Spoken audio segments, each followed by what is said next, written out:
Hello there everyone and welcome to another video with Hypnotherapy Training International. And today's topic is a bit more broad. It's about decisions making. So Dr. John Butler, if you can talk to us about decision making, how to make tough decisions, pull the shots, and what hypnotherapy can help us in this process. To you, John. Thank you, Aidan. Well, in a 3 or 5 minute talk, I'll keep it simple.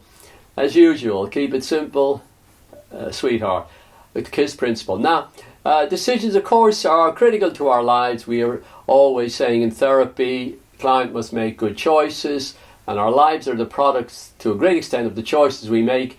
Regardless of what happens in the outside world, we have to choose how to deal with those events that happen. And we use our inner power to do that. And our inner power is both conscious and subconscious. And we need to make the best choices. Now, sometimes conscious and subconscious choices can be in opposition, as often the case. The perennial example I use of the smoker. Consciously, I shouldn't be doing it. Subconsciously, I have that feeling, that urge, and I keep doing it. Because that's how their emotional energy is attached to some pleasurable idea or physical pleasure, emotional pleasure, including even the idea of harming themselves, that some part of their mind wants that. So, we must change the conscious and subconscious ideas, decisions, when they're not healthy. So, we need to be aware of what's going on in our minds. Now, to start with, we have 3 main sources we draw upon. We have our logical, rational thinking. That's very important, of course. We have our emotional energies to use, and they can be very helpful, constructive. They can also lead us in a very wrong direction, feeling in an impulsive way, angry with a person, lashing out emotionally or physically, causing massive problems in life for ourselves when our emotions take us in an unhealthy choice direction. We have intuition, so-called, that inner knowing, inner wisdom, different levels of feelings that are kind of almost transcendental, whatever labels we want to put on it, different kinds of instinct, gut feelings of various kinds and levels. So, if we learn to use our minds well, we are able to tap into them all and use them and develop them all. Now, in hypnotherapy, we often say will and imagination, when they're combined, coalesced, they're united. We have a very important foundation of a so-called mystical marriage of mind, body, and so-called spirit for those who believe in it. Now, in the imagination, we have great power, and often the will follows imagination, despite what we often tell ourselves, that we're making our choices from our will. We're often swayed by marketing spiel, stuff that we want to believe, even though it couldn't really be true, but it feels good. So, imagination may lead us in the wrong direction there.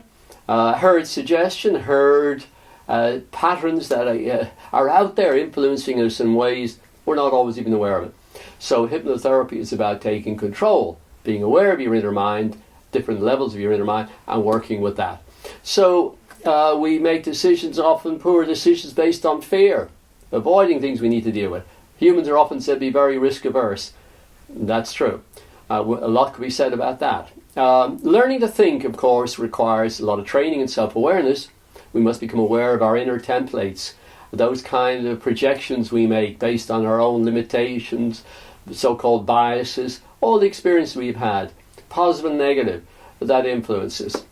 We are very selective often in what we pay attention to, and much of it's subconsciously directed, and it's not always healthy. There's a lot of research about biases. There's even biases in the research on biases, and why quite a lot of theories about bias struggle themselves to describe human nature. They may have reliability issues, constructability issues, be poor at predicting human behavior, particularly out in the so-called real world.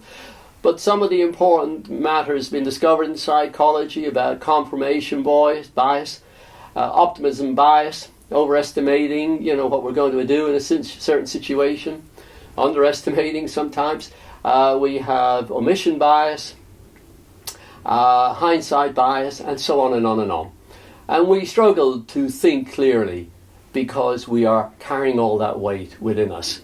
There's work by Kahneman and many people who have looked at the way we think And that's often looking at it in a rather cognitive way, but that's important hypnotherapists to know about the mind. There's other levels which psychologists struggle to understand because in their theories they themselves are limiting their ability to understand what's happening with the mind and how to deal with it. So again, our theories can distort our whole way of thinking without us even being aware of it.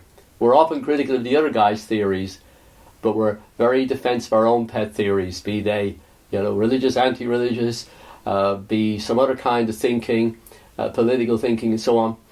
We're good at compartmentalizing, projecting, and it's only through hypnosis, self-hypnosis, meditation, and deep personal development that we can become aware of those problems, limitations. We become very aware then of our own values and purposes and goals in life that really reflect who we are. So we're aligned in our choices with those core choices for ourselves. In hypnotherapy, we like to keep things very simple and avoid unnecessary theorizing. So we're using those three inner sources very effectively with careful use of imagination, of the intuitive level. It's often what we're calling major faculties of the subconscious. And in our advanced analytical hypnotherapy course, and clinical hypnotherapy course, we go into that in some depth. We have tools, techniques we'll bring in to help with our tuning in to what our inner best choices are, deeper inner self, and getting aligned with that. We've often heard people using IMR, ideomotor response, in hypnotherapy, the use of a pendulum, which is not used in some hocus-pocus kind of way, but we have various techniques to tap in to the inner wisdom within us. And so we learn to trust our judgment, believe in ourselves, learn to overcome our self-sabotage, and beginning at that level then to take responsibility for choices so that we can, when we have external sources to draw upon, which is that fourth thing to think about, logic, rational thinking, emotional, levels of the mind, intuition, and then external sources, we can choose carefully the best sources to listen to and use that information effectively, combined with our own, that it's aligned with what our own values and beliefs and deepest wisdom is. We'll be able to make better and better choices, and avoiding the will to fail that might take some therapy work. We're making really very high level choices in life and accordingly creating the very best possible life for ourselves. That's just a very quick tour through some of the key points that hypnotherapy covers. Thank you very much for watching and listening.